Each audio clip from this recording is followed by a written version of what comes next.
President Trump breaking news today 81,117. Judge Jeanine Pirro, the threat from North Korea. Full coverage around the clock. Fully in place, locked and loaded should North Korea act unwisely. Hopefully Kim Jong-un will find another path. Well, we're going to bring in right now the host of Justice, Judge Jeanine Pirro, to respond this morning. Judge, what do you make? He's almost tripling down. It was fire and fury, and then he said maybe it wasn't strong enough this morning. We're locked and loaded. I like it. I do. I think that when you're dealing with a bully, you have to let him know that we're locked and loaded. We're the strongest military power in the world. We're ready to go, you lunatic. But what I also liked is that the president also talked about what he would like, and that is de-nuking the world. China, Pakistan, I think. North Korea. Yeah, short of. Yeah, right. And Iran. And I think that kind of counterbalances a bit. But at the same time, you've got to be tough with this. Now, China entering the fray is like there's a new thing going on now where China says if either of you goes first, I'm going to go after the one who goes first. So I think in the end, China, as much as we think they're not helping us, may have helped us in all of this. Right. I think he said, apparently China said if North Korea goes first, we're going to be neutral. Okay, if North Korea goes first, they'll be neutral. But they indicated that they don't want any problems on the Korean Peninsula, and that is certainly in their interest. But I think that if North Korea goes first, it'll be wiped out by us. I'm curious to find out what people on the streets think, because I love when you go on the streets and you ask the people questions. Did you ask them about this? You know, it was amazing. People were saying, I don't think he's going to do it. I don't think it's a real threat. I think that, he's just crazy. And I said, well, what do we do? Wait for him to strike first and suffer the loss? I mean, we should have the ability to be able to go after him first and block him. And we have the ability to bring a clip. Yeah. We've got it. Take a look. Are you worried about nuclear war? Not necessarily. I trust the president. I trust what he's doing. I trust who he's put in positions, generals, stuff like that, so not necessarily. You gotta hit back, even though war isn't always great, but we can't stand for, dictatorships and stuff like that. You can't have war.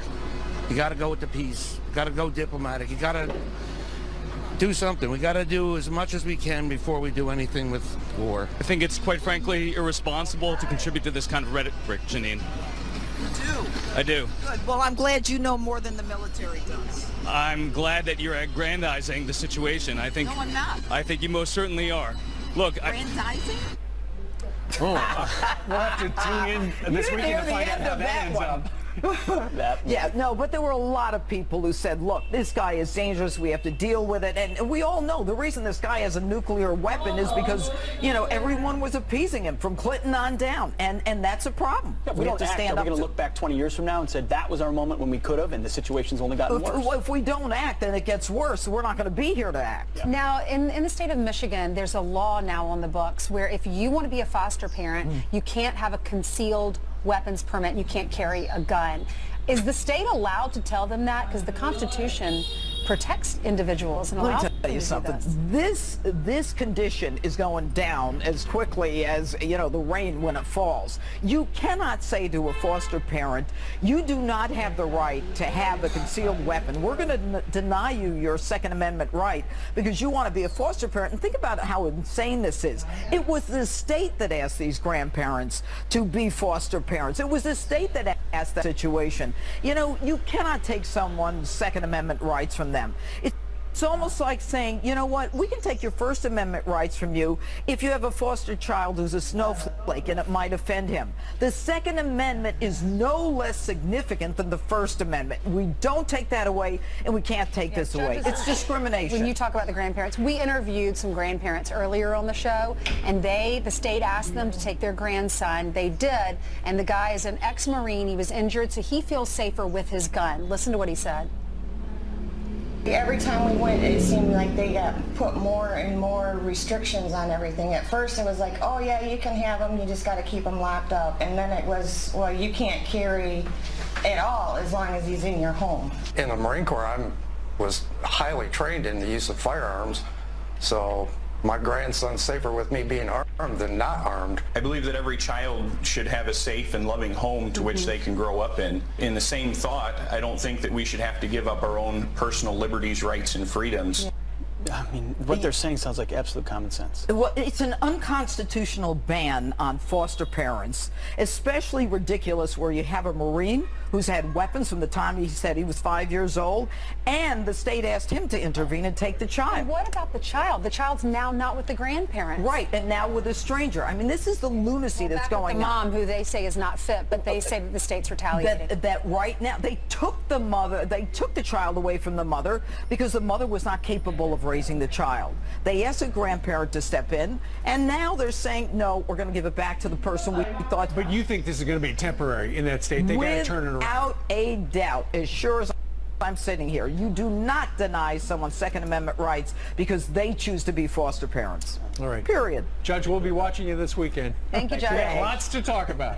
Ohio Congressman, I love it when you're on. Ohio Congressman Jim Jordan keeping the fight alive to repeal and replace Obamacare. Up next, he joins us live with the plan to rally Republicans. To motivate him to get something done, or has he just had it up to here with him? You know, Steve, I don't know what's in the president's head. All I know is that the president is absolutely right. First of all, there's two Mitch McConnells. There's Mitch McConnell, the politician. That's the guy who managed to keep open the Supreme Court vacancy so Gorsuch could be nominated and put onto the bench, onto the high court by the president of the United States. So McConnell was brilliant as a politician. As a lawmaker, though, he stinks. And how dare he criticize the president of the United States for the failure of repeal and replace when it was in McConnell's court for 7.5 years. He was absolutely incompetent. He never put together a reasonable bill that would satisfy the GOP. He lost his own allies, and now he's blaming the president. How much longer do the American people have to wait if the Republicans really have a reasonable substitute for Obamacare? Where the hell was it? And to put down the president is absolutely right to be impatient, to have it up to here with Mitch McConnell. Especially, Geraldo, while he's on vacation. You know, the senators are taking a break right now. The president hasn't decided whether or not he wants to fire Mitch McConnell, but Geraldo has. Geraldo wants him out. I think the boss has absolutely all the right in the world to be his patience exhausted with all of the rhetoric and baloney, repeal and replace. We heard it. Yeah, but he needs him right now. He needs him. Well, he needs the GOP, but Mitch McConnell has to understand that we can now see that this emperor of the United States Senate is wearing no clothes. He's full of bluster. We're going to repeal and replace, and then he didn't think, hey, wait a second, maybe I should get like 30 smart guys, women and men together, and they formulate a plan that's acceptable to the Tea Party guys and the Freedom Caucus guys and the Susan Collins in Maine and this one and that one. I mean, they had 7.5 years to come up with a Republican solution to giving health care to the American people, and they utterly failed. And now to say that the President of the United States was naive or inexperienced, and that was what the problem was. I think that really, Steve, to me, that goes beyond the pale. You stab the boss in the back. I think that it's also Mitch McConnell right now better be wondering. You know what? The best thing Mitch McConnell has going is that his wife is a very effective member of the president's cabinet. It's also very tone deaf because you talk to any grassroots conservative across America today. They don't blame President Trump for that. They blame Mitch McConnell. Does he not understand that will hurt him in the midterms as well? Well, I think that the fact that there's all this division and that McConnell could not deliver a united GOP caucus, I think what it does, the silver lining, and I know many of our viewers don't like to hear me say this, but I really do believe that now's the time. Listen, there's plenty of problems with Obamacare that need to be fixed. Call it Obama-Trump care or Trump-Obamacare or Trump care, I don't care what you call it, but it'd be nice to see the middle of both parties get together, 60, 65, 70 United States senators, suggesting something for the good, a bipartisan approach for the good of the American people. I miss that. I long for that. I know it's naive, and I'm old, and I'm remembering back to a simpler dial telephones and party lines. But you said it, not us. Geraldo, thank you very much. Thanks for joining us. Thank you, sir. Thanks, Geraldo.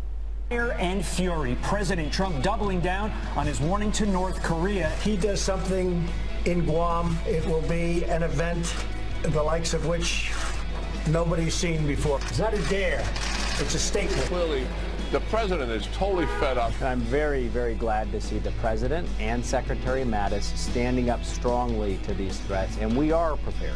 There are military options that are on the table.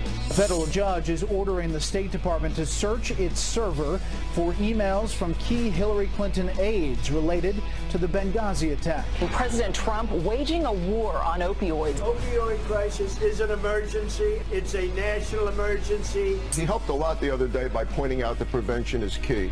Because if we don't get this before it happens, getting addicts off of it is hugely difficult. President Trump calling out the Senate Majority Leader Mitch McConnell. Just want him to get repeal and replace done. I've been hearing repeal and replace now for 7 years. Donald Trump is going to make America great again. We're going to help him do that, and that's what Congress is there for.